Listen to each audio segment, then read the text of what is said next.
With me today is Dr. Heather Giral, Chief Medical Investigator for the New Mexico Office of the Medical Investigator.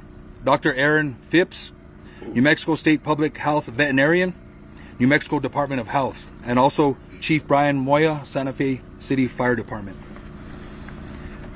This investigation started on February 26th with the discovery of Mr. Hackman and Miss Arakawa and their dog at their residence. I just want to do a short recap and then touch on some new information. What was it like being on the set with Gene Hackman? Well, Gene, people ask all the time, who's the best actor, who's the biggest star, who's the blah, blah, blah. Mm-hmm. The line's long for the great actors I've been able to work with, really is. But I would say probably Gene was the best actor that I'd ever worked with. They say reality can be stranger than any Hollywood script, and few stories prove it more than Gene Hackman's final days. Rumors emerged about a cryptic message he recorded, secretive events inside his Santa Fe home, and a haunting silence from those closest to him. Whispers spread like wildfire. Was there a hidden tape? And if so, why was it kept from the public? Beyond the accolades and unforgettable performances he gave the world, Hackman's final chapter seems shrouded in unsettling details that prompt more questions than answers. No one could have guessed that his life would end in such obscurity, with fans left to wonder if he intentionally shut out the world, or if something far more disturbing was behind his disappearance. In this video, let's unravel the evolving mysteries of Gene Hackman's rumored final message, the eerie circumstances surrounding his passing, and the evidence that still baffles investigators to this day. Long before the final headlines, close friends noticed something was off. Invitations to industry events were politely declined, routine medical checkups were missed, and the once sociable actor seemed to vanish into thin air. Some relatives tried to brush it off, claiming Hackman simply wanted peace in his old age. But the sudden, total withdrawal went beyond retirement. When neighbors began to share stories of front gates locked for weeks and mail piling up, suspicions grew. According to acquaintances, Hackman was not answering calls or even messages from dear friends. A longtime pal revealed that the silence felt like a deliberate choice, almost as if he wanted to ensure no one could reach him. That abrupt disconnection, coupled with silent rumors about his deteriorating health, sparked countless theories. Perhaps he was growing frail. Perhaps he needed space. Or perhaps he was planning his final bow far from prying eyes. Not long after Hackman's passing, talk of a peculiar tape recorder surfaced. A plumber who visited the house claimed he saw a device on Hackman's desk alongside a handwritten note that read, "Final words, private."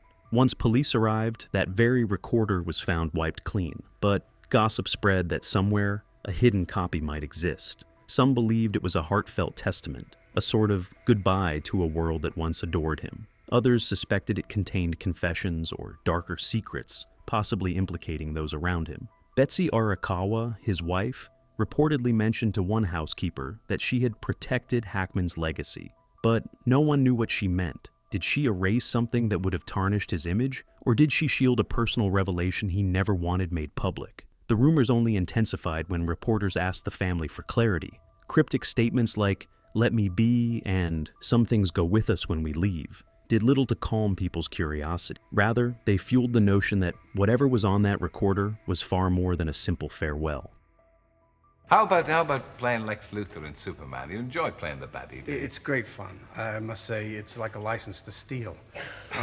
Almost anything you do is going to be okay because he's a kind of a flamboyant character and deranged and all the things that actors love to play. It's the best part in the movie, really, I think isn't so, it, Lex yes. Luthor? I wouldn't play Superman for anything. You don't envy Christopher getting into the cape and... Well, he uses my body, of course. Of course. Of course. That's, public knowledge.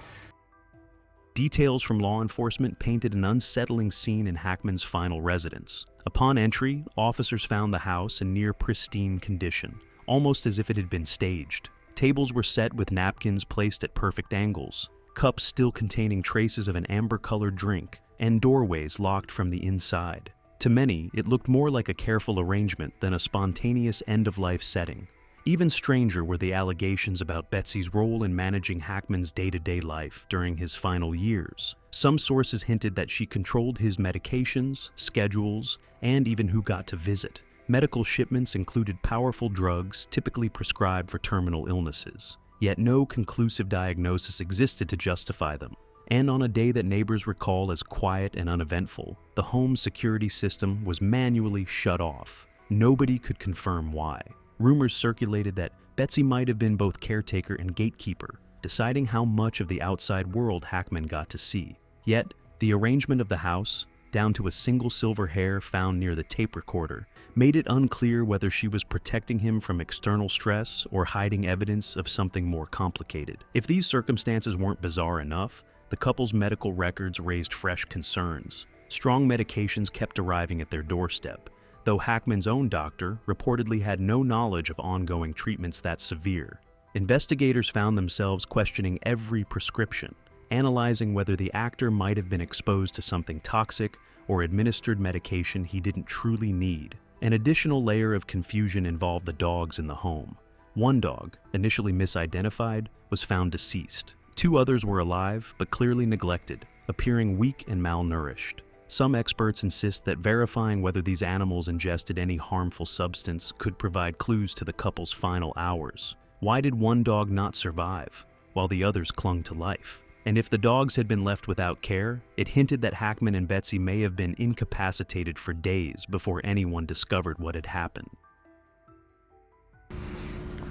Good afternoon, and thank you for being here. I'm Dr. Heather Jarrell, the Chief Medical Examiner for New Mexico at the Office of the Medical Investigator. I'd like to begin by stating that it is unprecedented for the Office of the Medical Investigator to make public statements about death investigations. However, the circumstances surrounding these 2 deaths require accurate dissemination of important information.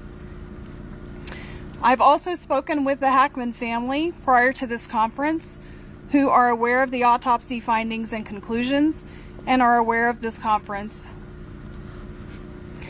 On Thursday, February 27th, I performed an autopsy on Mr. Gene Hackman. Medical examiner Dr. Daniel Gallego at the Office of the Medical Investigator performed a full autopsy on Miss Betsy Arakawa Hackman, also on Thursday, February 27th. By report, Miss Arakawa Hackman's legal name is Betsy Hackman, which is how she will be referred to hereafter. The cause of death for Miss Betsy Hackman, aged 65 years. The cause of death for Mr. Gene Hackman, aged 95 years. Autopsy examination and a full body postmortem CT examination demonstrated no acute findings of internal or external trauma and showed severe heart disease, including multiple surgical procedures involving the heart, evidence of prior heart attacks, and severe changes of the kidneys due to chronic high blood pressure. Examination of the brain showed advanced Alzheimer's disease, as well as blood vessel changes in the brain secondary to chronic high blood pressure. Laboratory testing performed at Scientific Laboratories Division was negative for COVID-19, influenza, and other common respiratory viruses. Testing for hantavirus was negative. Testing for carbon monoxide was negative. Additionally, there were no autopsy findings concerning for hantavirus infection. I have been asked when death occurred for these individuals. There is no reliable scientific method to accurately determine the exact time or date of death.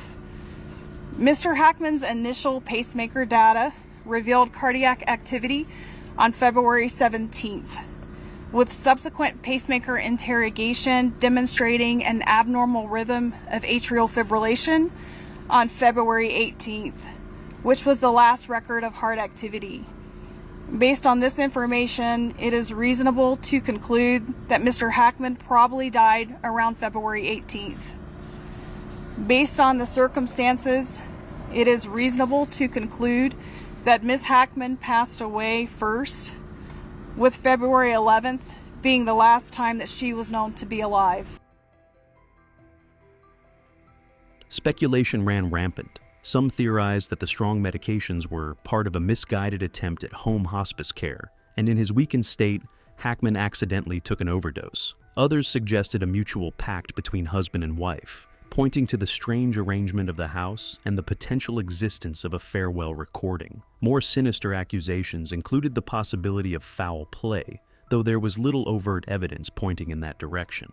People wondered if the so-called final message could have been a damning revelation about a dispute, a hidden illness, or regrets he'd never shared publicly. Even the local authorities, usually tight-lipped, acknowledged that the entire scene felt unsettling, as though something crucial was being concealed. An abrupt phone call traced to the house lasted only 27 seconds, ending before the caller said a single word. Investigators have yet to confirm who made the call. If it was Hackman or Betsy, why didn't they try again? If it was someone else, what prevented them from speaking up? That single unanswered question signaled that there might be an entire chapter missing from the official narrative. While the autopsy results provided only limited answers, the final toxicology findings are still under wraps, leaving the public to guess what truly happened. Some reports speculate that if the missing final recording ever emerged, it could solve everything or confirm the darkest suspicions. Hackman's daughter, Leslie, refused to confirm or deny having a copy of it.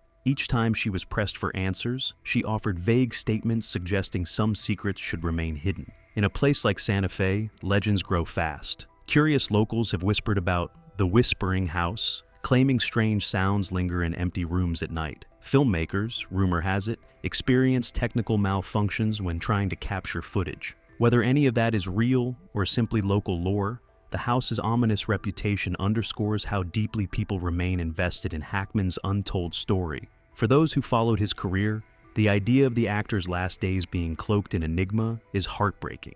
Yet, that heartbreak is precisely what keeps so many searching for clarity. Everyone hopes for some piece of evidence, a letter, a hidden recording, or a full disclosure of medical records, to finally bring closure to an unsettling narrative. In the end, maybe this chapter perfectly mirrors the complexity of Gene Hackman himself. Revered for embodying countless roles with depth and skill, he stepped off the stage of life in a manner no scriptwriter could have dreamt up. Despite intense speculation and a flood of theories, concrete answers remain elusive. Perhaps the rumored recording was just a quiet farewell, or perhaps it contained revelations so jarring that erasing them felt like the only option. For now, unanswered questions continue to swirl around that locked Santa Fe home. The puzzle of Hackman's final hours beckons investigators and onlookers alike, pulling everyone deeper into a mystery that refuses to settle. Whether you believe there's an innocent explanation or suspect a darker twist, the fascination persists. And until the truth emerges, if it ever does, those final words, if they ever truly existed, remain the most haunting secret of Gene Hackman's storied life. Thank you for joining this journey into the perplexing events that overshadowed the legend's last days. Feel free to share your own theories about what really happened. The more we learn, the more questions we uncover. And sometimes it's in those unanswered questions that a person's real legacy is kept alive.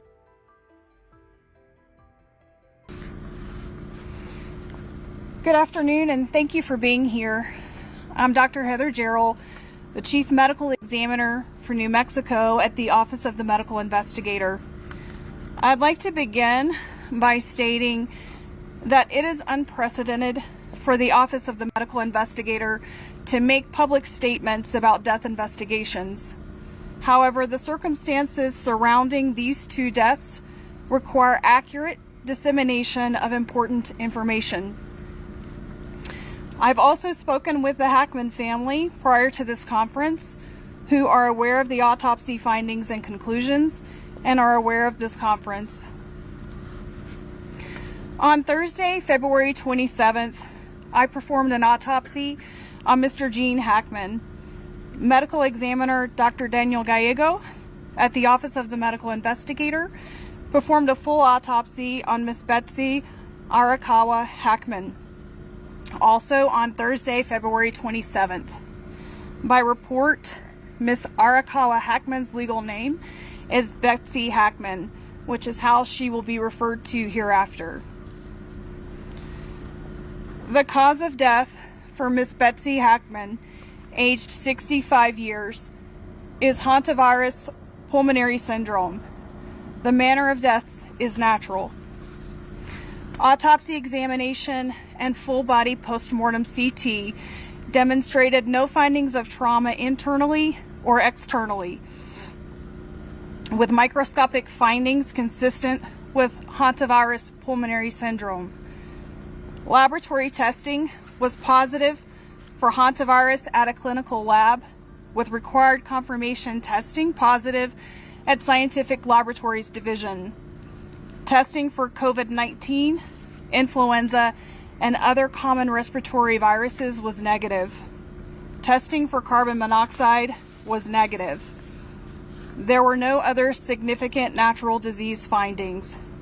Pills present on scene were thyroid medication, which were being taken as prescribed and is not currently a concern for a contributory cause of death.